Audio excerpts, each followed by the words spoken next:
Well, hello everyone, and welcome back to another week of small groups. And whether it's your first time here or you haven't missed a small group all semester, we're glad that you're joining with us. We're really on the home stretch of small group semester. The month of April will be the last of this semester of joining together, meeting together, eating food together, drinking coffee, and just talking about life, talking about what we're going through, the wins of our life, but also praying for each other.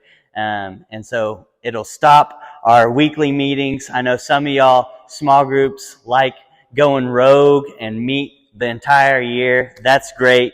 But we do have these videos through the small group semester for y'all guys. So this week on Sunday, Pastor Jordan, he continued in our series, Places and Promises, and he talked about the way of sorrow. He talked about the cross. He talked about even the people that were around Jesus on the cross, the people that were traveling up the hill with him, a bunch of different things in and around the cross. But really, the way of sorrow was actually a way of victory. And that was the promise that we took away from Sunday, that it wasn't just a way of sorrow, it was a way of victory. That Jesus took victory over sin. He took victory over death. And he was able to place that victory in our lives. To whoever would put their faith in Jesus would have the victory through the cross. And he used this verse out of Isaiah 63. It says, "To give unto them beauty for ashes, oil of joy for mourning, the garment of praise for the spirit of heaviness, that they might be called trees of righteousness, the planting of the Lord, that he might be glorified." And man, I love that verse, that he can take beauty from ashes. We often sing that song too. It reminds me a lot of my college years. I had to take this class over different religions, different cultures, different things that they would do. And we learned at one point about these different art forms in different cultures around the world. And I remember specifically one in the Japanese culture called kintsugi. I don't know if I'm pronouncing that right, but it was really cool to see this art form, because the Japanese would take broken pottery that had been smashed, that had been broken in all sorts of various forms. And what they would do is they would mend them back together, not with something that wasn't going to show, not trying to make it look like it was perfect, but they would put gold in the seams of this pottery, showing that even in imperfections, things can be beautiful.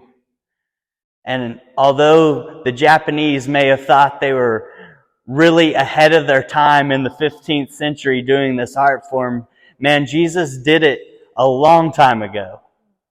He did it not in pottery, but he did it for us. He's taken the broken places of our lives, the things that don't measure up, the things that we hate about ourselves, the things that we can't hardly get rid of. And he's really put himself in those situations. He's put himself in the weaknesses of our lives, in the broken places.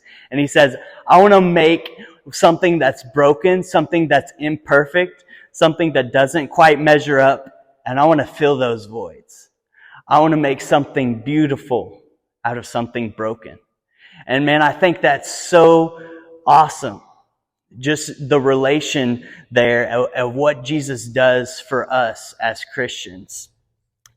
And I want to leave you with this verse before we really get into the questions tonight. He says in 2 Corinthians chapter 12, it says, "But he said to me, my grace is sufficient for you. My power is made perfect in your weakness. Therefore I will boast all the more gladly in my weakness, so that the power of Christ may rest upon me.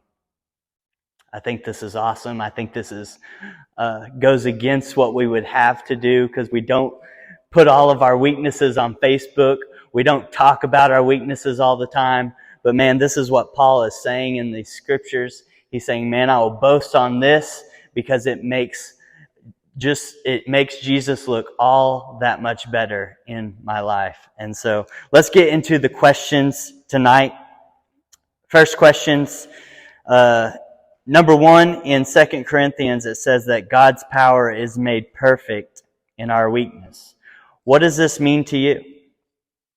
Second question, what's an area in your life that God has brought beauty from ashes? And the third question, what's an area of your life that you really want to see God's power at work in? Where you really want to see Him fill in those gaps of your life? And last but not least, let's take some special time to pray over these areas of our lives. Those pieces of our small groups that are missing, that are broken, and that we really want to see God move in. Let's take some special time tonight to pray over those different things. Man, we love you so much. Thankful that you joined us again for another small group. And y'all guys have a great night. See you soon.